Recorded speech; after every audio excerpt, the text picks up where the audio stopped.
여러분들 책은 85페이지가 되겠습니다. 이게 저번에 읽었던 그 해설 장면인데요. 이 행자인 해능이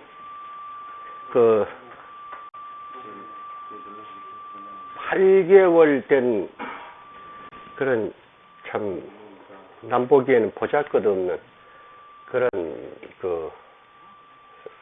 사람이기 때문에 누구 하나 이 행자가 감히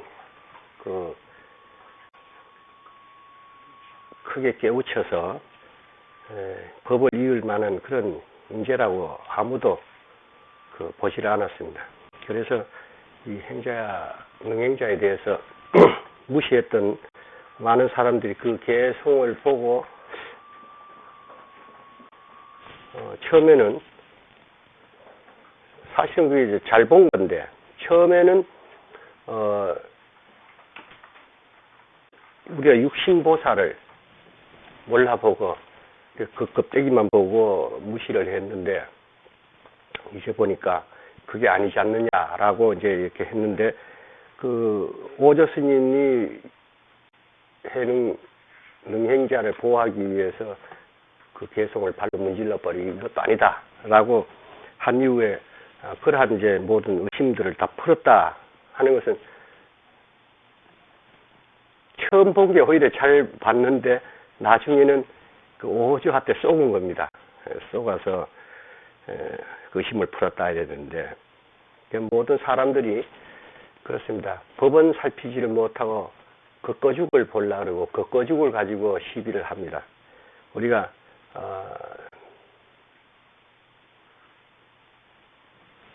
중생이 상에 치우쳐서 요즘은 특히 그렇죠. 큰 스님이다 하면은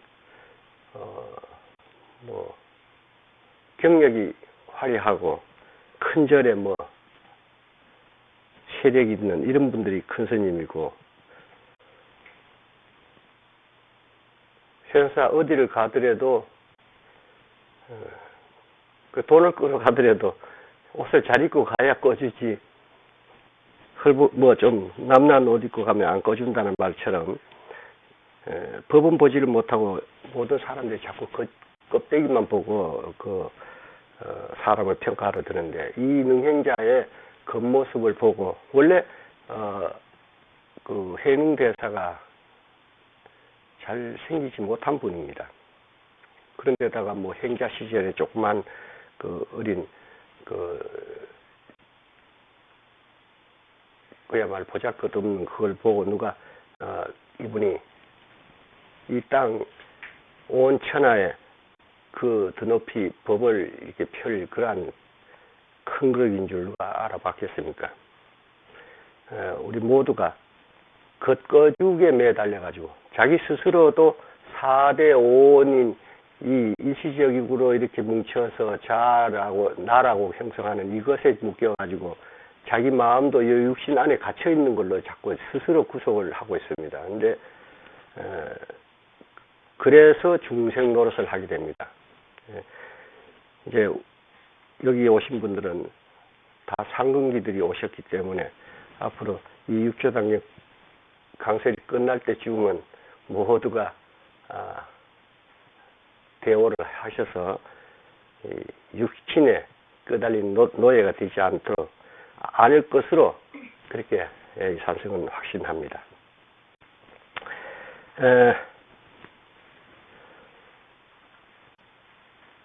여기 읽는 거는 여러분 읽어보시면 설명이 되겠기에 대충 이렇게 설명을 하고 넘어갑니다. 다 읽지 않고. 근데 여기서 우리가 보리 법무수요 명경역무이니 불성항 청정컨을 하처유신해리요 하는 요 개송이 저번에도 말씀드렸지만은 신수대사의 보리는 곧 마음에 대고 명경은 뭐라겠죠? 명경은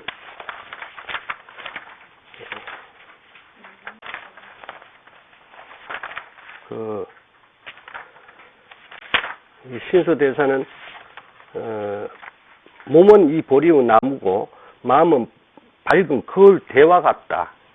수시로 부전히 닦고 털고 닦아서 티끌 때가 끼지 않게 하라 하는 이 개송을 신수대사가 짓지 않았다면 아마 이 오도송, 그 육조의 오도송은 달랐을 겁니다. 그러나 육조의 오도송은 여기에 대비해서 그렇지 않음을 보였는데 여기서 우리가 자세히 보면은 이 신수대사는 상이 있습니다. 상이 있습니다. 몸은 이 보리의 나무요. 즉 몸이 보리의 나무라는 건 보리는 여기서 말하는 보리는 마음입니다. 자성을 이야기하는데 자성을 받쳐주는 그것을 이 몸으로 표현을 했고 마음은 거울의 대와 같다 했는데 마음이라는 것이 육조에 지금 이때 신수대사가 뱉어놓은 마음이라는 것은 거울, 그 마음의 거울이라는 마음이라는 그 거울은 뒤가 있는 앞을 비춰주는 거울입니다. 즉 말하자면 이 벽에 걸어놓은 명경대 같은 그런 거울입니다. 이게 그러니까 상이 있는 겁니다. 원래 이 거울과 같다라는 이 본성의 거울은 앞뒤 옆이 없는 일체가 둘 아닌 거울입니다. 즉 말하자면 우리가 비춰본다, 뭐 비춰본다라는 우리 그 성가나 불경에 보면 이 그런 용어들이 많이 나옵니다. 비춰본다. 비춰보는 것이 거울에 빛이 이렇게 비치고 등에 빛이 비치듯이 이렇게 비치는 그런 것을 이야기하는 것이 아니고 일체를 밝게 꿰뚫어 보는 비침입니다. 그렇게 비춰본다라는 것을 알아야지. 그래서 이 지금 신수대사의 개송은 이것과 상대가 여기에 비추는 비춤이고 지금 그 육조 스님의 능행자가 읊은 것은 그거에 대비해서 본래 나무가 없다. 보리 반야죠. 보리는 본래 나무가 없다 하는 것은 나무가 없으니까 대가 없다. 그 어떤 형태가 없다냐. 형태가 없으니까 앞과 뒤가 없는 거죠. 일체죠. 일체를 두루 꿰뚫어 보고 꿰뚫어 아는 이러한 것이기 때문에 지금 육조 스님과는 아주 크게 대별되는 그런 구절이 되겠습니다. 그리고 명경이란 것도 대가 없죠. 그 밝은 그 반야 지혜가 보리 지혜가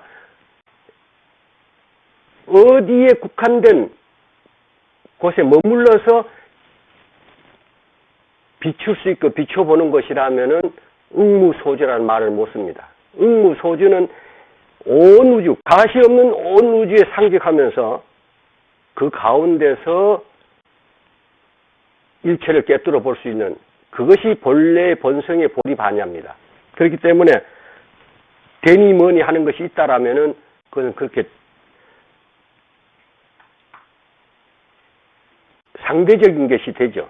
이건 우리의 본성, 우리의 자성, 우주의 법성인 이것은 이 근원은 절대평등한 것입니다.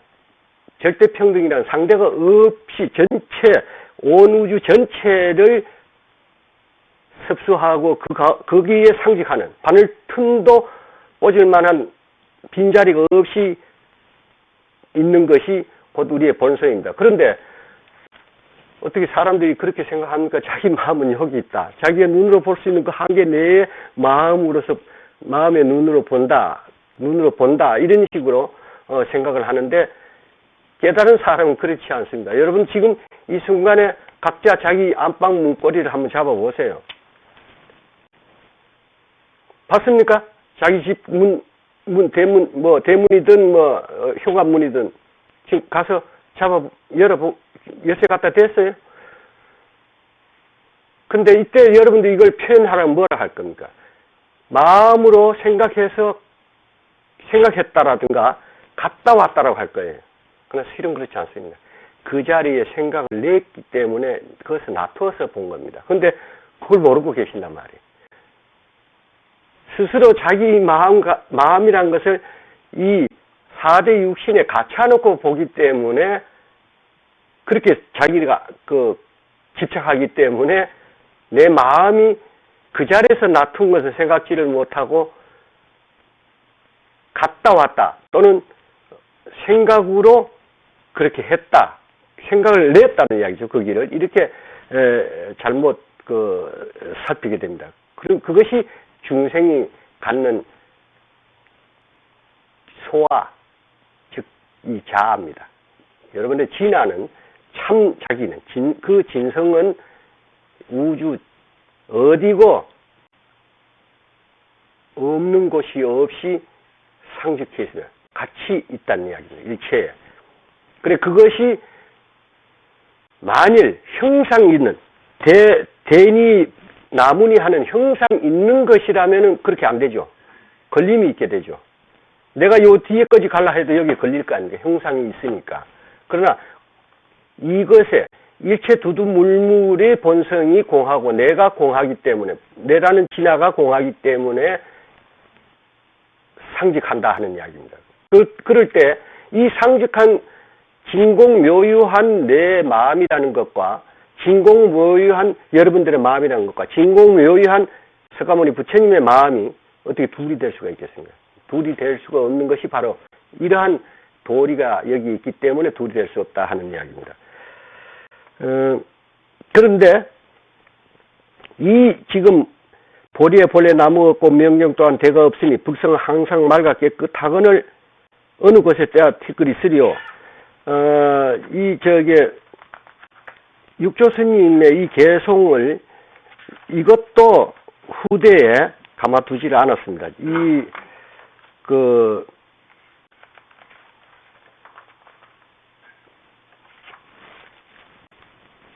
보리 본래 본무수 나무가 없고 밝은 거울 또한 대가 아니다.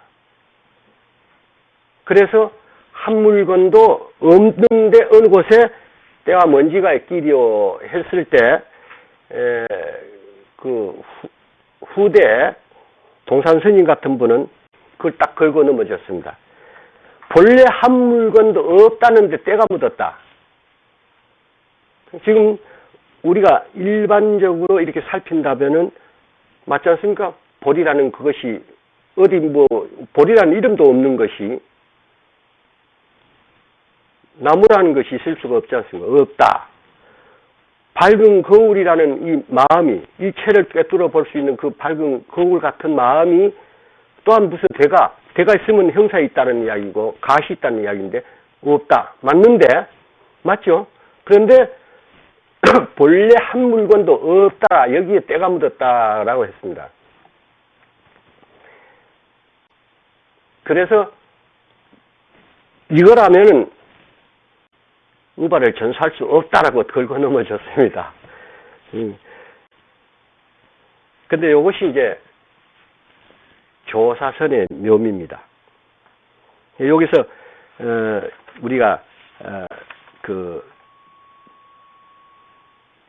본래 본무수요 이제 명경역 부의되니 본래 무일물이 아니냐. 그래서 하처 친해가 어떻게 끼었냐 하는 여기서 본래 무일물의 글자 하나를 고쳐야 옳은 것이다 라고 얘기했는데 요거는 여러분 숙제로 가져가십시오.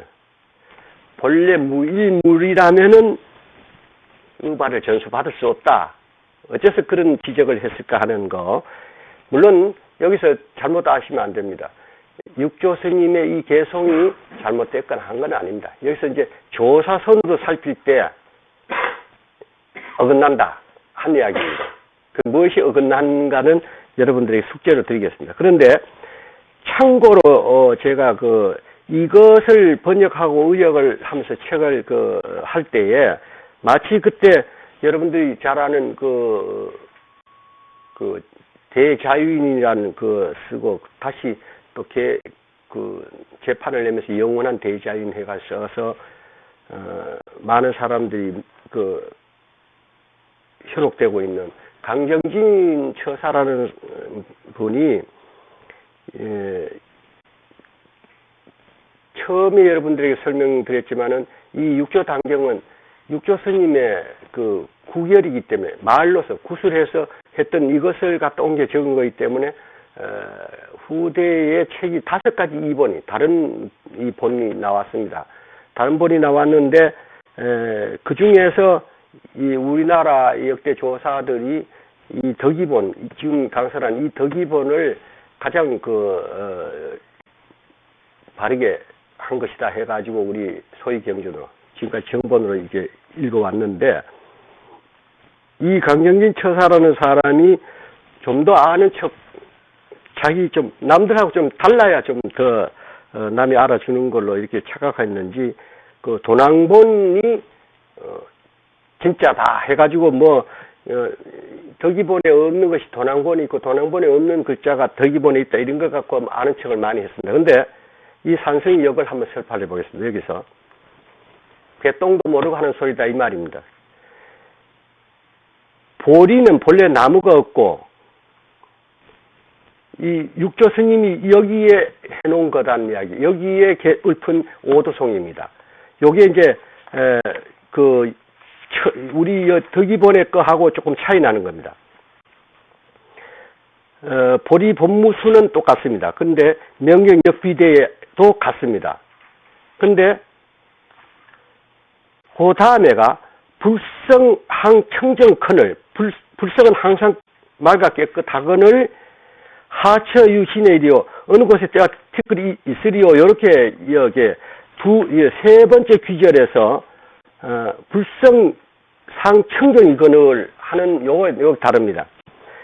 요 다른데 이거하고 본래 무일물이건을 하는 것과 어떤 차이가 있느냐 우리가 살필 줄 알아야 됩니다. 원래 불성이니 마음이니 하는 것은 이 선문에서는 쓰지 않는 소리입니다. 이거는 명사기 때문에 쓰지 않다니. 성가에서 오도한 사람이 명사를 갖고 이거니 저거니 이렇게 하지를 않습니다. 격외도리입니다, 이게. 선지는 그 격외도리를 읊기 때문에 불성이다, 마음이다, 여기, 이런 식으로 이렇게 표현하지 않습니다.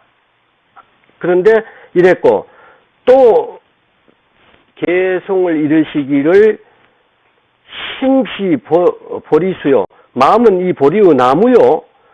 그 다음에 신위 명경대라 했어요. 몸은 밝은 거울을 받침이라. 그럼 지금 이 개송은 신수대사의 그 개송과 그 뜻이 차별이 없습니다. 그리고 명경은 본래 맑아 깨끗하거는 어느 곳에 대한 먼지와 물들이요. 뭐 이렇게 했는데 지금 위에 두 기절은 신수대사가 읊은 개송과 차별되지 않습니다. 결국은 이렇게 되면은 육조 해능 스님이 읊은 그것도 나무니 받침이니가 지금 들어가고 있는 거다 이겁니다. 그럼 이것도 상이 있음으로 되는데 어찌 육조 스님이 이렇게 읊었겠습니까? 그리고 또 오도성이라는 것은 한번 이 사국의 이 넷 글귀로서 자기의 깨달은 바를 거기에 함축해서 토해 놓는 것이 오도성입니다. 오도성인데 뭐 오도성을 두 번 또 이래 읊고 놓고 또 이래 읊고 하는 식으로 읊는 일은 없습니다. 그게. 근데 나는 이것을 보면서 도낭본이 그 덕이본보다가 문제가 있기 때문에 우리 역대 조사들이 덕이본을 그 정본으로 이렇게 이렇게 왔음을 인정하고 또 잘 살폈다라고 저는 이렇게 봅니다. 여기서 그 오도성 자체에 스스로 흔적을 남겼다라는 것은 해능대사답지 않습니다. 흔적을 이렇게 어떻게 남길 수 있겠습니까? 깨우신 분이. 그리고 신수대사의 개송과 대비해서 이렇게 내놓은 개송인데 신수대사의 논리와 똑같은 것을 어떻게 내놓고 깨우쳤다 하겠습니다. 그렇다면 지금 이 도낭번에 있는 이대로를 깨우친 것으로 깨우친 오도성이라고 인정을 한다라면 신수대사도 그때 인정을 했어야 됩니다. 반드시. 이것은 잘못됐습니다. 물론 신수대사는 아주 털고 닦으라는 구절이 붙기는 했습니다만은, 그러나 털고 닦을 것이 있든 근본적으로 있다라는 그 자체는 같다는 이야기예요. 그러면은 이건 상견입니다. 그렇기 때문에 곧 이것이 허물이고 깨우친 선지식의 오도성이 될 수가 없다 하는 이야기입니다. 지금 이해 갑니까? 이 말씀에? 니 혼자 떠들어도 난 재미없잖아.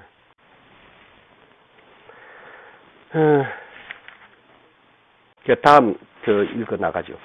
다음날 조사께서 가만히 방앗간에 오셔서 해닝이 허리에 돌을 쥐고 쌀을 찢는 것을 보시고 말씀에 이르시기를 돌을 구하는 사람이 법을 위해 몸을 잊으니 마땅히 이와 같이 하여야 한다 하시고 곧 일러 물으시기를 쌀이 익지 않았느냐 하시기에 해닝이 이르기를 쌀은 익은지 오리였사오나 오히려 키지를 아직 못하였나이다 하니 이게 지금 주고받는 말이 이게 선지식들의 말밖의 소식입니다.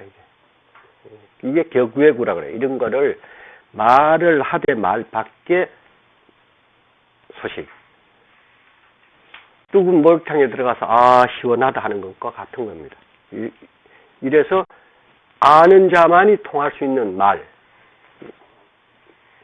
이렇게 선지식들은 이렇게 주고받습니다. 근데 여러분들이 도대체 무슨 귀신하라 까먹는 소리냐 하는 식으로 뭐 말도 안 되는 소리가 지금 떠들고 있다. 그리고 저거 도대체 알아먹기 어렵다. 알아듣기도 힘들고 무슨 소리인지 모르겠다. 이렇게 처음부터 어렵다는 생각 같은 걸 하시는 분이 간혹 계실 줄 압니다. 그러나 그렇지 않습니다. 이제 여러분들이 계속해서 이 법문을 듣고 하는 동안엔 특히 산승은 이 용어라든가 이런 걸 자세히 좀 여러분들에게 주입시켜 드리려고 거듭 반복해서 설명도 해드려 가면서 여러분들이 읽고 듣고 듣는 동안에 그것이 자꾸 하나하나 개합해 나가는 동안에 여러분 지혜가 밝아지게끔 저는 그걸 도와드립니다. 그러니까 어렵다는 생각부터 하지 마시고 지금 이 말이 무슨 말이 무슨 선지가 어떻고 이런데 이제 아시게 될 테니까 겁먹지 마시고 하세요. 나도 몰랐던 거예요. 나도 여러분과 똑같이 아무것도 몰랐던 사람이 이걸 알았습니다. 컴퓨터 전혀 몰랐던 사람이 그래도 독수리 타법이라도 칠 수 있게 됐습니다. 아예 포기했다면 그것도 안 됐겠죠. 그러니까 여러분도 어렵다는 생각 내면은 그것이 어려움이니까 하려고 들세요. 그리고 법문을 들으면서 이 기특한 마을 귀재를 익히지 마세요. 그것이 여러분들이 깨우치는데 장애가 됩니다. 그래가지고 그걸 아는 것으로 해서 자꾸 써먹고 다니시면은 오히려 법을 깨우치는데 그것이 장애가 됩니다. 그냥 경을 읽으시거나 법문을 들으시거나 들으실 때 그 말을 잘 경청해 들으면서 개합을 하세요. 그래. 그래서 개합을 해서 그 뜻과 하나가 되면은 나중에 이 법회가 끝나고 돌아가실 때는 나는 지금 뭐 아무것도 들은 건지 뭐 기억되는 거 하나도 없다 싶어도 여러분들이 개합된 그것은 여러분들의 것으로서 남습니다. 어느 땐가라도 쓰일 때는 그것이 발현이 됩니다. 그러나 기특한 경구나 성어나 문자를 외우고 남이 뱉어놓은 가르침을 갖다 지어서 삼켜놓고 어디가 써먹으려 두고 하는 것은 그것은 여러분도 구하지 못하고 남도 구하지 못할 뿐만 아니라 망치는 수가 있습니다. 그래서 여러분 문장이나 글이나 말을 익히지 마시고 그 뜻을 개합하는 데다가 경청해서 마음을 세우시도록 그렇게 하시기 바랍니다. 지팡이로 방아를 3번 내리치고 돌아가셨느니라. 해니 곧 조사의 뜻을 알고 삼경의 조실에 들어가니 3번 친 게 삼경이에요. 조사께서 가사로 둘레를 막아 가리어 사람들이 보지 못하게 하시고 금강경을 설하시는데 마땅히 머무라 바 없이 그 마음을 내치니라 하는데 이르러 능히 그 말씀 아래 빛의 만법이 자기 성품을 여의지 않음을 크게 깨닫게 되었다. 드디어 조사께서 말씀하시기를 이때 이 조사라고 이 원문이 조사를 해서 조사를 했어요. 내가 썼다면 조사를 안 하고 알기 쉽게 해능이라고 이렇게 하겠어요. 근데 원문에는 조사라고 이렇게 말씀해서 그대로 번역을 했습니다. 근데 여기 다음 강설 장면에서 요 위에 읽어드리는 것은 자세한 설명을 강설 장면에서 이렇게 해놨기 때문에 그때 보충해 설명하기로 하고 원문 다시 그대로 계속 읽어 나갔습니다. 어찌 자성은 바로 자기의 본래 성품을 자성이라 합니다. 그리고 이것을 법계의 성품으로 말할 때는 법성이라 하고 또 쉽게는 마음이라 하고 우린 불가에서는 부처라고 하고 하는 겁니다. 그것이 본래 스스로 청정함을 알았을 것입니까? 이제 알았다 이거예요. 원래부터 깨끗하고요. 맑아 깨끗했다 하는 것을 알았다. 어찌 알았겠냐? 이게 깨닫기 전에. 근데 보통은 맑아 깨끗해. 텅 비었어. 알고 있어. 그래 아는 건 나무 말 익혀가 아는 거. 여러분 마음이 엄히 깨끗하니 공하니 하는 거 자기 말 하나도 자기 말 하는 사람이 아니야. 거의 99.99%가 나무 말 익혀서 마음이 비었니 공하니 맑아 깨끗하니 해. 사실 여러분들이 그 마음이 맑아 깨끗하고 텅 비었는 것을 참으로 스스로 깨달아서 스스로 개합해서 확인한 사람 있으면 손 들어보세요. 다 있다 그네. 다 그래 보셨구나. 그러니까 이방에 오신 분들은 그런 분 아닌 분만 손 들어 그랬습니다. 잘못 말했네. 혀가 빠져 이가 빠져 말이 헛나와. 그러니까 그걸 확인 못한 분 손 들어보세요. 다 손 하나도 안 들었구나. 그래서 다 확인했구나. 다 나무 말리켜가지고 비언니 공안이 일체가 깨끗하니 참으로 자기가 증오해야 됩니다. 그럴 때 쓰는 말이 자기 말입니다. 말은 같아도 쓰임이 다릅니다.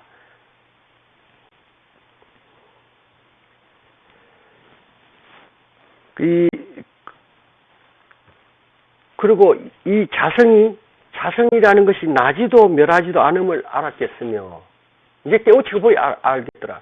그러면 이 자성이라는 것은 원래부터 남도 없고 멸하지도 않는 것이라면 남도 없는데 있다라면은 이것이 우주의 근원임을 우리가 다시 한번 살필 수가 있고 이거 말고 누가 무엇을 만들었다 하는 누구라는 것이 있다라면 이 누구는 누구라는 것이 있습니다. 누구라는 것을 만든 근원이 또 있어야 됩니다. 반드시 그래야 이치가 맞습니다. 그래서 타 종교에서 창조주로서 누구를 내세우는데 모든 종교의 교주 또는 의지처는 그분이 누구든 간에 모든 종교를 한번 살펴보세요. 누구가 우주를 창조했고 뭘 창조했고 근본이라고 합니다. 근데 이 근본이 이를테면 무슨 신, 하나님이든 알라신이든 그럼 이것은 어디서 났느냐 이거죠. 이것은 형상이 있음입니다. 무엇인가 있다는 이야기. 우리가 상이라고 하는 이 상은 모양만 갖고 상이라는 게 아니고 아니 비설신 의로서 느낄 수 있고 감수할 수 있고 잡을 수 있고 볼 수 있는 건 모두가 상으로 봐야 됩니다. 냄새가 모양이 있으면 그래도 상입니다. 소리가 모양이 있습니까? 그것도 상입니다. 그럼 냄새, 모양 무엇이든 있다라고 하는 것은 이 있는 것을 탄생시킬 만들어내는 근원이 반드시 있음 아닌 거가 있어야 됩니다. 근데 우리 불교에서는 그 있음이 아닌 원래부터 생함이 없어요. 생함이 없다는 말은 원래부터 그냥 있었던 거다 이런 뜻입니다. 어느 때 생겼다면 어느 때 생하기 이전에 뭐가 또 있어야 됩니다. 그렇죠? 그러니까 생함이 없는 이것을 우리의 자성으로 깨우친 분들의, 증오한 분들의 말입니다. 그럼 이것이 생함이 없는, 생하지도 않은, 없던 게 나온 것 아닌, 그렇다면 원래부터 있었던 이것에서 우주가 탄생되고 모든 것이 여기서부터 작용돼서 나왔다 할 때 이것은 이야기가 됩니다. 그러나 무엇이 뭐를 만들었다 하면 그 무엇이라는 것이 상이 있는 것이기 때문에 상이 있기 이전이 있어야 된다는 이야기죠. 이 상이 있기 전에 이것이 나타나기 이전에가 상이 있는 것이기 때문에 상 있기 이전이 있어야 된다. 상 없는 뭔가 이거 탄생시킨 뭐가 있어야 된다. 그러니까 실은 우주의 주인이 될 수가 없습니다. 그러나 우리의 마음은 생함이 없는 것이기 때문에 원래부터 있었던 우주의 주인입니다. 그래서 천상천하 유아 독존, 하늘과 땅 사이에 온 우주에 홀로 존귀한 것이다. 이상이 없어요. 그렇게 절대고. 이상이 없기 때문에 무상이에요. 더 높은 것도 없고. 이상이 없기 때문에 둘이 아니다 이겁니다. 그래서 멸하지도 않는 것을 우리가 이 해능이 어찌 깨닫기 전에 알았겠느냐 하는 것을 토로하신 것이고, 자성이 본래에 스스로 구족했으면 알았겠습니다. 자성이 이 마음이 일체를 모두를 섭사하고 있고 모두를 가지고 있었음을 몰랐다는 이야기죠. 오신통 육신통 하는 것도 이 마음 가운데 있었음을 그걸 모르고 있었다 하는 이야기입니다. 자성이 능히 마음법을 내면 알았겠나이까. 이게 이제 마지막 이 말이 여러분 중요합니다. 온갖 마음법이란 건 온갖 모든 것 만유입니다. 이 일체 유심조라고 하면은 똑같은 것을 놓고 기쁘다고 생각하는 것도 마음이요, 슬프다고 생각하는 것도 마음이요, 더럽다고 생각하는 것도 마음이요, 깨끗하다고 생각하는 것도 마음이요. 맞습니다. 그 말은. 여기에 국한되는 일체 유심조가 아니고 일체를 만들어낸 근원이 이 마음이라는, 불성이라는 이 자성입니다.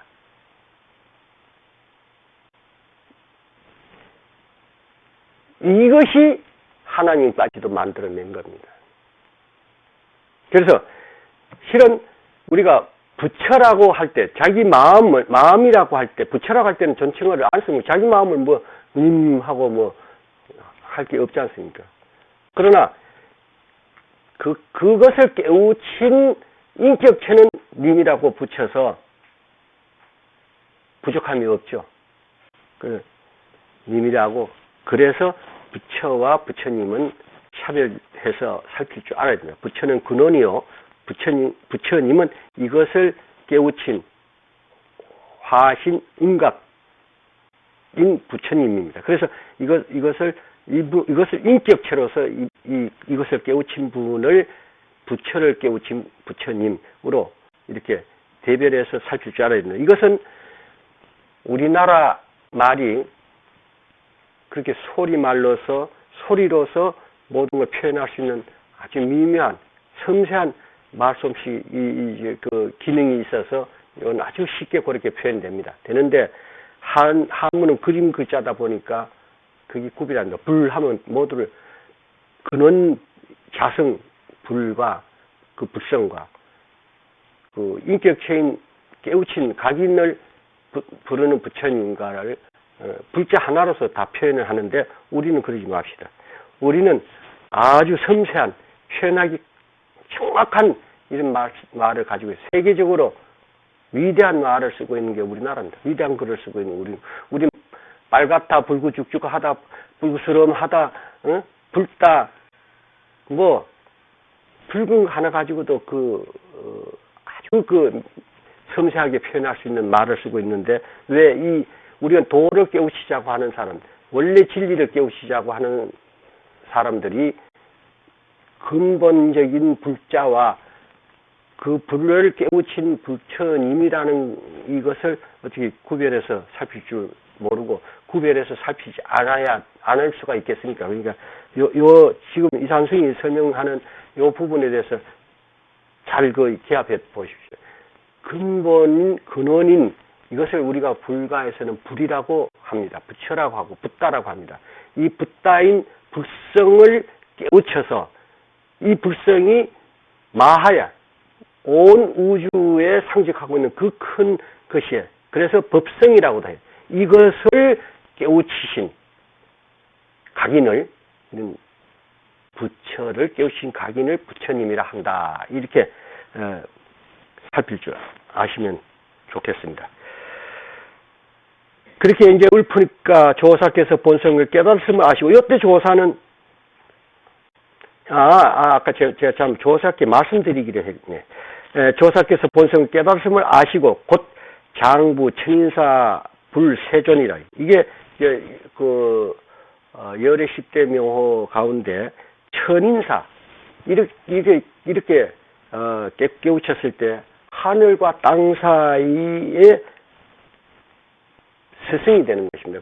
그건 왜 이 말을 쓰냐면 하늘과 땅 사이 천인사 하늘과 인간 하늘 세계 인간 세계 모두의 스승이다. 이게 천인사라 그러죠. 이 말은 무슨 이야기냐면 우리가 천복을 지어서 천상에 태어날지라도 윤회를 받는 중생으로 머물게 됩니다. 천당 가고 싶은 여기 이 지구에 사는 것보다 천당 가서 살면은 좋긴 좋습니다. 훨씬 좋아요.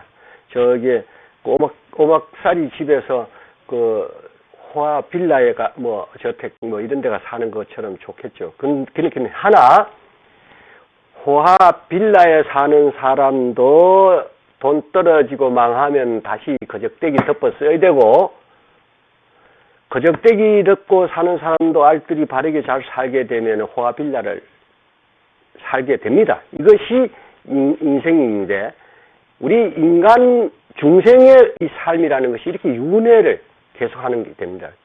자기 지은 복마치를 누리고 거기서 더 짓지를 못하면은 다시 나락으로 떨어지는 것이고, 지금 비록 어려운 생활을 한다 할지라도 바르게 착하게 닦아나가고 그렇게 살아가는 사람에게는 반드시 지은 복마치를 과보로 받게 되어 있습니다. 그 복이 크면은 천복이라 하는데, 크게 되면 천상에 태어납니다. 그러나 거기서도 아까 말씀드리듯이 까먹기만 하고 벌지를 못하면 다시 중생계 또는 더 나빠지면 축생 지옥으로 떨어지게 되는 것입니다. 그렇기 때문에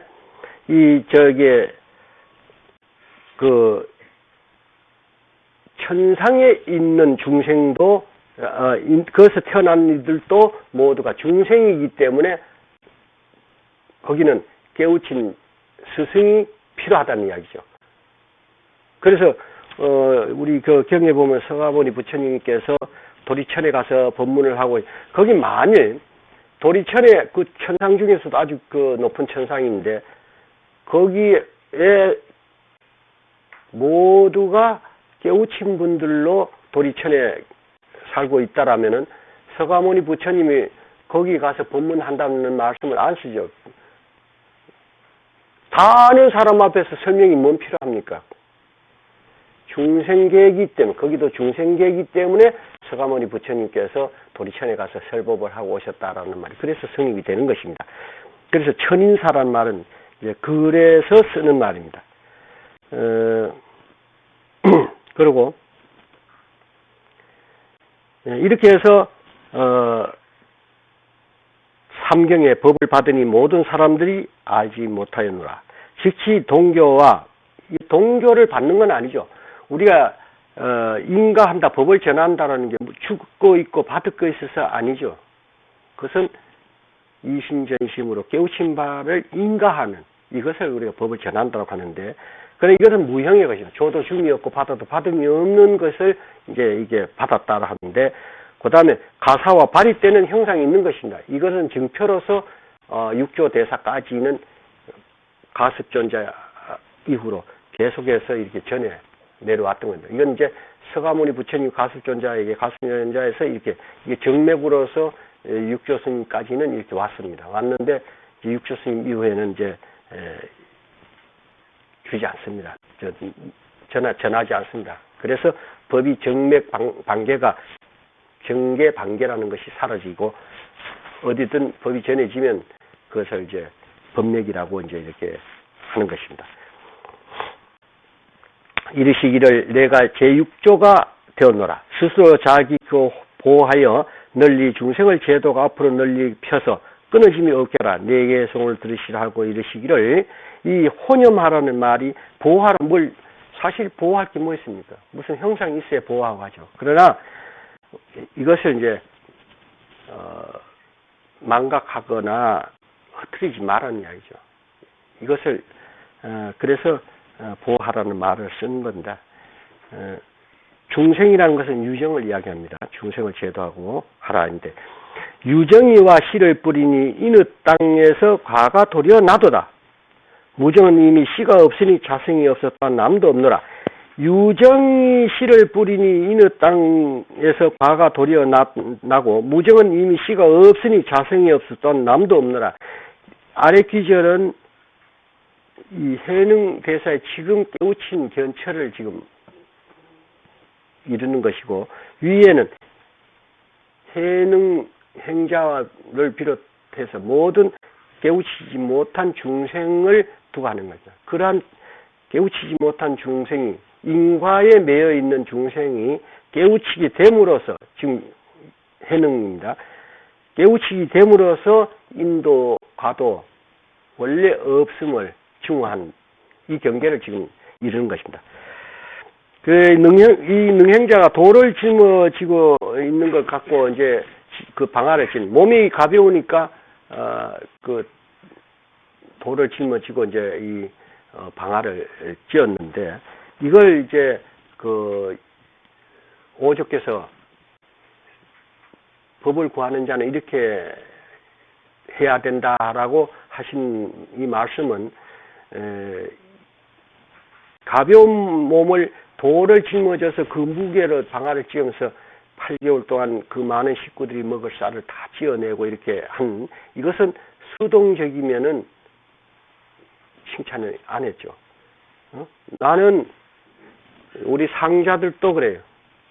나는 몸이 아프고 이래서 못하고 난 좀 피곤해서 못하고 나는 몸이 가벼워서 방아가 안 찍히네요. 방아꼬가 안 들리네요. 능행자도 땡땡이를 부리려면 그래 했을 거예요. 그러나 내 맡은 거는 내가 한다.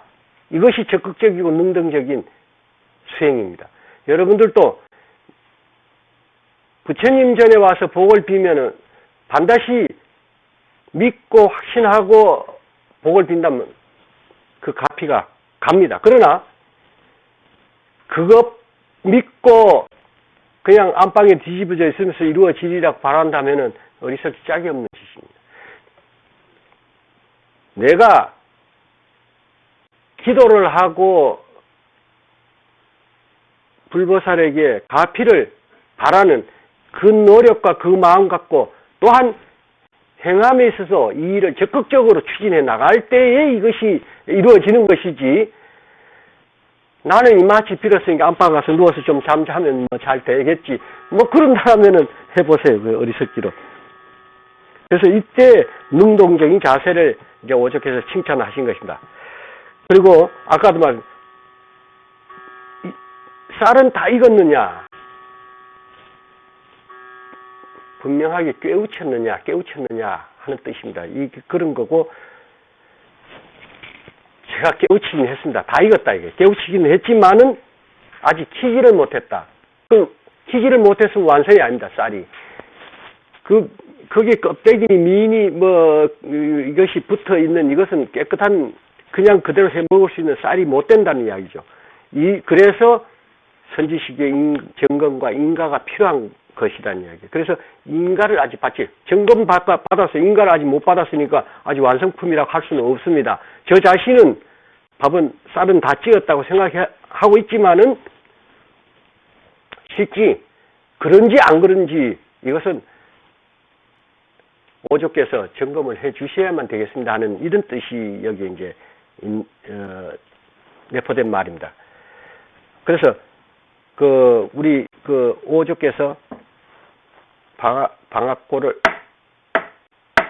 하고 이렇게 등을 이렇게 뒷짐을 지고 서 돌아서 가십니다. 그 이신전시로 통하는 거예요. 3번. 그리고 뒷짐을 졌어. 몰래 들어오라간다. 삼경에 몰래 나를 찾아오라. 벌써 그렇게 마음과 마음이 벌써 통한 것입니다. 그래서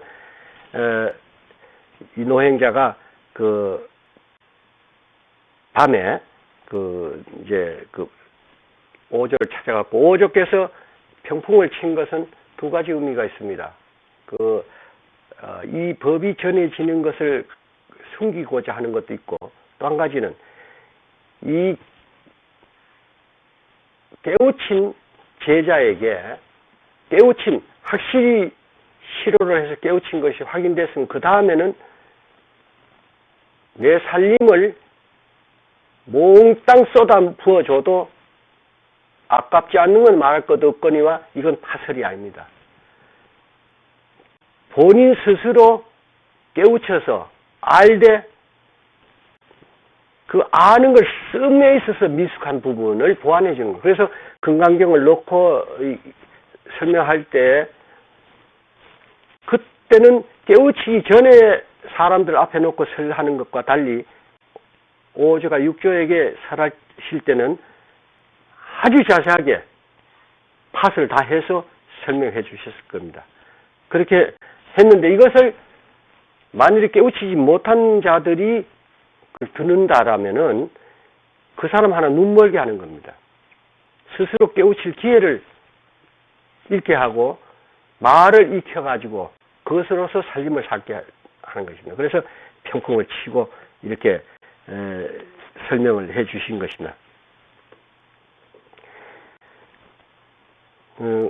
그래서 비록 이렇게 드러난 현상이 자성의 나툼이고 마음의 작용인 그림자와 같아서 거짓된 허망한 것이라고 하지만 우리가 모두가 허망하다, 비었다, 없다, 공하다 이렇게 쉽게들 이야기합니다. 그러나 그렇게 치우쳐서 알고 국집하면은 법을 바로 못 보는 것입니다. 반드시 공한 것은 공하지 않는 것이 있기 때문에 공한 것을 강조하는 것입니다. 그래서 공하다 할 때는 반드시 색을 전제하는 말이고 있으면 없음을 전제하는 말임을 먼저 아셔야 돼요. 그래서 현상이라는 것은 색이요. 현상이 원래 공하고 필경 공해지는 이것을 설명하기 위해서 색즉 시공이라고 금강경에서 부처님께서 말씀하셨고, 색즉 시공이 여기서 색이 곧 공이다라는 데 치우칠까봐 다시 공즉 시색을 뒤집어서 공이라는 것이 또한 색과 더불어 둘 아니다. 왜? 공에서 색을, 색에서 공을 이렇게 본성공, 필경공입니다. 그럼 그 과정인 생했다 멸하는 이 색도 완전히 무시하러 든다라면은 이 말도 필요 없는 거예요. 왜냐하면 우리가 말을 하면은 실상과 어긋나. 그래서 개구직착이라는 말을 씁니다.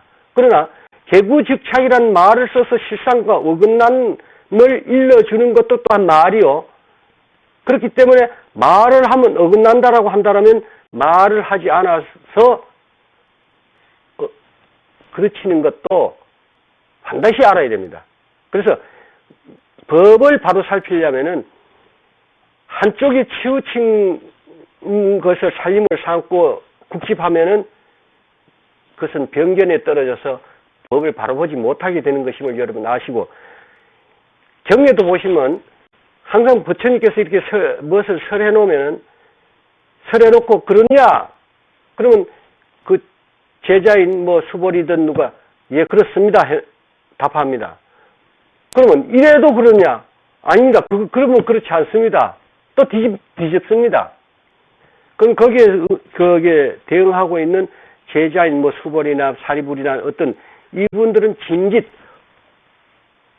후세 불자들 위해서 같이 장단 맞춰서 연출을 해 주시는 장면이고, 부처님이 말씀을 설하고 나서 다시 그 도리를 뒤집어 가지고 다시 이래도 그러냐 하고 이 도리를 다시 익혀 주시는 것은 한쪽에 치우친 견해를 가져서 그것을 살림 삼을까봐 이것을 깨기 위해서 하시는 것을 아셔야 됩니다. 그래서 언제라도 법을 살필 때는 그 반대 것을 유할 때는 무가 있음을 아셔야 되고, 무할 때는 유가 있음을 아셔야 되고, 이렇게 색이라 할 때는 색은 공을 전제하고, 공은 색을 전제한다.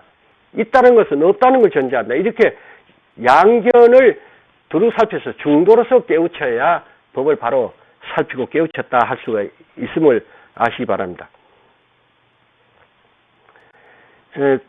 아까 말씀드렸지만 5조로부터 부촉받은 법인이라는 것은 줘도 줌이 없고 받아도 받음이 없는 형상 없는 것입니다. 그러나 법을 핌에 있어서 증표가 돼서 믿지 않으면 법을 펼 수가 없습니다. 여러분도 이 산성을 조금 믿어가지고 오셨는데, 만일 믿지 않는다라면 이 바쁜 시간에 집에서 텔레비라도 보면 더 좋고 술 한잔 먹으면 기분이 좋을 텐데 그거 다 뿌리치고 여기 오실 때는 조금 믿는 구석이 있어서 왔을 거예요. 나중에 썩을지 모르지만. 그죠? 그 마음 때문에 오신 겁니다. 그러면 그 믿음이란 것을 법을 전하는 위에 선사하는 믿음이라는 것을 이 제자한테 법을 전하고 제자가 넓게 법을 펴기를 기대해서 법을 전한 것인데, 그렇지 않으면 법 전할 거 없죠. 깨우시면 됐고 뭐 그럼 됐는데 법을 펴라는 이야기입니다. 법을 펴기 위해서는 제자를 믿을 수 있는 증표를, 이 증표는 그 자체가 법 아닙니다. 그죠? 그러나 그것을 증표를 남겨주기 위해서 6조까지는 금난가사와 바루를 전해져 왔고, 6조 이후에는 그 스님의 가풍에 따라서 주장자니 총체니 이런 것을 형상 있는, 그리고 의바를 전해 주시는 이런 이제 그 증거되는 이런 걸 전해줘서 그 법을 전해 받은 사람의 법을 믿게 해주는 이런 증표를 남겨주었습니다. 그리고 반드시 부처님 이후에 법을 전할 때는 전법 개송을 써서 알려줘 온 것이 우리의 관행입니다. 그것은 이제 법을 믿게 해서 법을 넓게 펴게 해주기 위해서입니다. 믿지 않으면 법은 못 핍니다. 아무리 옳은 소리 현무한 법을 설해도 믿지 않으면 그것을 누가 받아들이겠습니까? 지금 헛소리하고 있다 이래버리고 끝날 겁니다. 그렇기 때문에 그 믿음을 주기 위해서 이렇게 그 증표로 5조 스님이 6조 스님에게 금난가사와 의발 그리고 바루와 전법계를 이제 이렇게 내려주신 겁니다. 그리고 금강경을 설법을 이렇게 해 주심으로써 6조 스님 이후에 우리 성가에서는 그 금강경을 소위 경전으로 이렇게 갖게 됐고, 또 나중에 신수대사에게는 그 달마 스님으로부터 이렇게 전해진 그 능가경을 이제 전해줬기 때문에 그것을 소위 경전으로 이렇게 삼게 된 것이 바로 이러한 때문에 그렇게 된 것입니다. 그리고 아까 그 유정과 무정에 대해서 설명을 조금 하겠습니다. 유정인 정식이 있는 것은 뭡니까?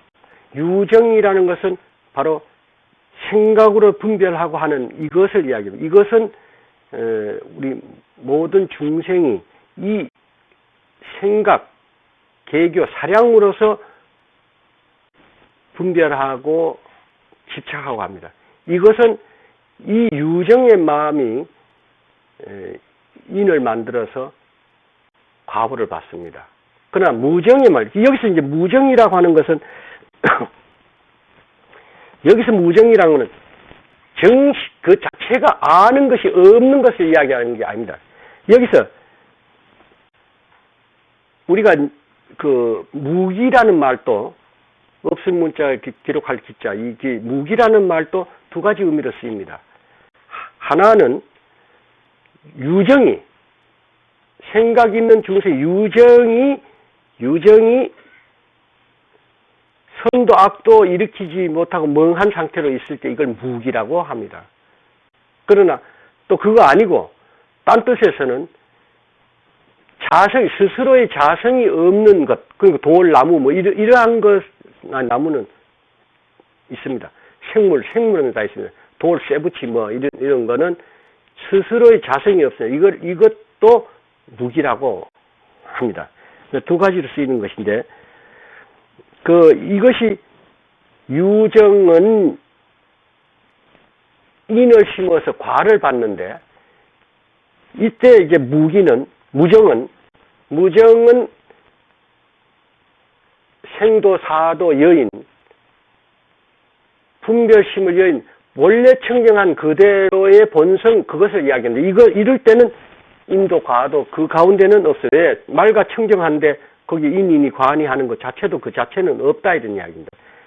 그리고 그것을 해능이 깨우쳤음을 인정하는 것입니다.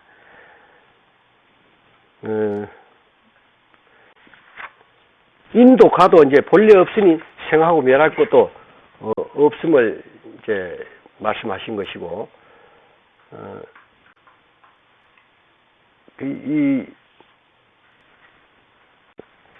여기서 그 식정이 그 차별하는 그런 이제 분별심과 집착심이 있게 되면은 이것이 업이 돼서 과보를 받게 되지만은, 본래 법성이 유정이니 무정이니 보리니 반야니 번뇌니 이러한 것이 생하고 멸하는 이것이 본래 없는 것을 스스로 있다고 생각하는 그 마음이 만들어낸 것을 깨우쳐 아는 사람의 마음은 집착과 분별심을 여의게 됩니다. 그런 경계에서는 본래 인도 가도 없음도 깨우치게 돼요. 그러면 인도 가도 없음을 깨우친다면 생하고 멸하는데 묶이지를 않죠. 묶이지를 않으니까 인과에 매하지를 않습니다. 인과에 매하지 않으니까 비록 몸을 나타서 살더라도 몸을 나타서 살면서 좋은 일이라도 선인을 심는 거고, 나쁜 일도 선인을 심는 것이지만, 어떤 것이든 행한 것은 인이 돼서 저장됩니다. 그렇지만은 깨우친 사람은 가기는 인과에 어둡지 않기 때문에 조건을 만들어서 그 연으로서 과보를 받는 그것을 하질 않습니다. 그것을 피해간다, 뭐 이렇게 설명하면 좀 말에 어폐가 있습니다. 과보를 받지 않는다 해도 말에 어폐가 있습니다. 그럼 뭐냐?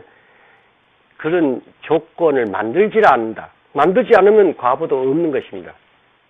그러한 것이 그 중생과 각인의 차이입니다. 그런데 사람들이 그 강정진 처사가 뭐 그런 말을 했어요. 아레아식, 그 사람은 그 깨우치면은 인과가 소멸된다. 이렇게 말을 했더라고요. 근데 여러분, 서가모니 부처님이